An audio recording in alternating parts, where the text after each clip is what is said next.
Tul il-jum tal-ħadd il-Knisja Kattolika iċċelebrat Ħadd il-Palm, festa li tkun iċċelebrata ġimgħa qabel Lejt il-Kbir u li matula l-Knisja tfakkar is-solennità liturġika ta' dħul ta' Ġesu f'Ġerusalemm milquh bħala re.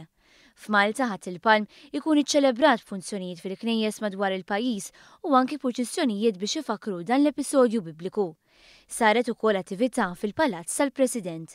Qabel ma bdiet il-quddiesa kont ċelebrata minn Dunanġ Sejkel u Dun George Manġon, id-Drama Pageant Group ta' San Sebastian irreċtaw id-dħul ta' Ġesu. Sebastian Aquilina, l-persuna inkarigata minn dan il-grupp, spjegalna fiex kien tikkonsisti din ir-reċta qasira. Ħanna nimaw l-attrazzjoni ta' Ħadd il-Palm, id-daħla ta' Ġesu meta kien mal-Apostli u marrituh merba ġewwa Ġerusalem fejn ukoll hemm il-konflitt peress li huwa momenti ftit ħandalu assassin il-kbar kif bdew minn dakinhar ikomplu jaħsbu kif jistgħu jeħilsu minn Ġesu.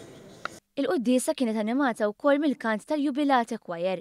Fil-Vatikan il-Papa Franġisku fakkar ukoll dan il-jum b'quddiesa fi Pjazza San Pietru u din fola numeruża fil-Pjazza tal-Vatikan iċ-ċelebrazzjoni bdiet purċissjoni. Wara sart berik solenni tal-palmu tal-frijej taż-żebbuġ mill-Papa nnifsu. Waqt iċ-ċelebrazzjoni nqaraw ukoll il-passju mill-Vanġelu ta' San Mattew.